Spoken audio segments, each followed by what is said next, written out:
I would love to know that from your point of view, what is in your head a 10x product manager? How is it different from a normal product manager? Yeah, no, that's a really good question. I actually personally don't like this 10x thing myself, right?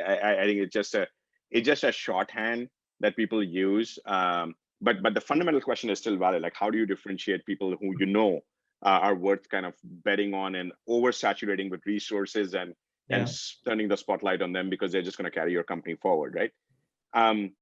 I think a few things I've covered maybe a couple of things, but I'll emphasize them. So to me, the most fundamental way to assess and differentiate like really strong PMs from PMs who are average-ish, right, is who really has a deep understanding and empathy with the customer, right? And you can actually test for that, right? And when I say test, not only in the interview, but like over time, you can test and evaluate that also. And the way I would think about this is on a daily basis, right? How does this, going back to my calendar example, right? How is this person spending their time, right?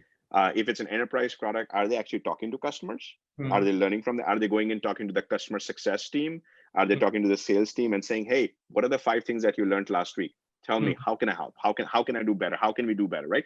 You have that sort of that customer empathy that I really want to solve this problem for a customer, whether it's a end user as on the consumer side or on the enterprise side. And not only that, it's not just about like, hey, whatever customers say, I'm just going to build it.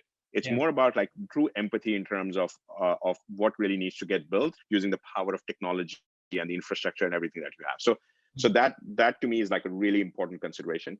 The second is intense curiosity. It's somewhat related to the voice of the customer, but intense curiosity. I mean, these are people who are generally curious about everything, right? Sometimes can be a little bit too curious, but that's okay, right? Like, so they're generally curious about everything. Like they are very well read. They understand what's happening in the world.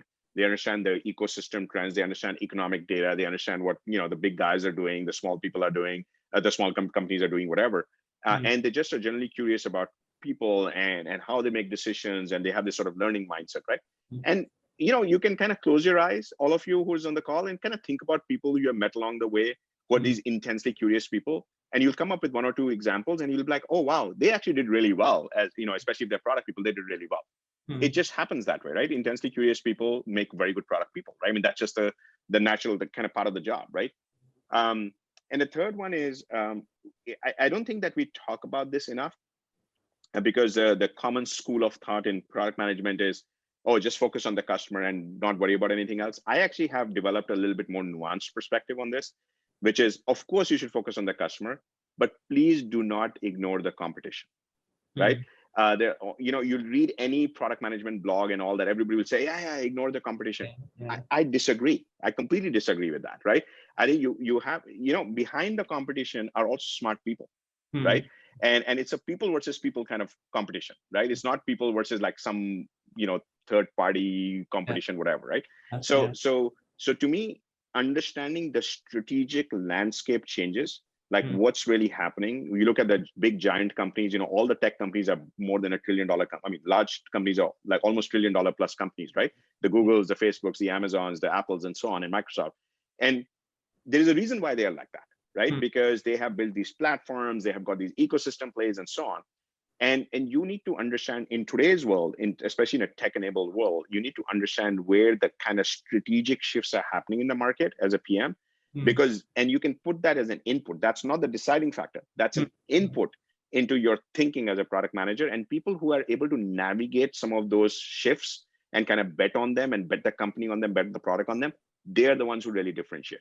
There are a lot of PMs that I talk to, they're very focused, right? They're focused on the product and all that is great, but they don't have the understanding of the bigger picture, right? And in today's day and age, there is no excuse. You cannot, like, you can go to Twitter, you can go LinkedIn, you can go any place, you can go join Clubhouse, whatever the case might be. There's so many amazing people who are giving all this kind of information and insights and whatnot. So just learn from that, subscribe to certain things, and you'll just develop a better perspective.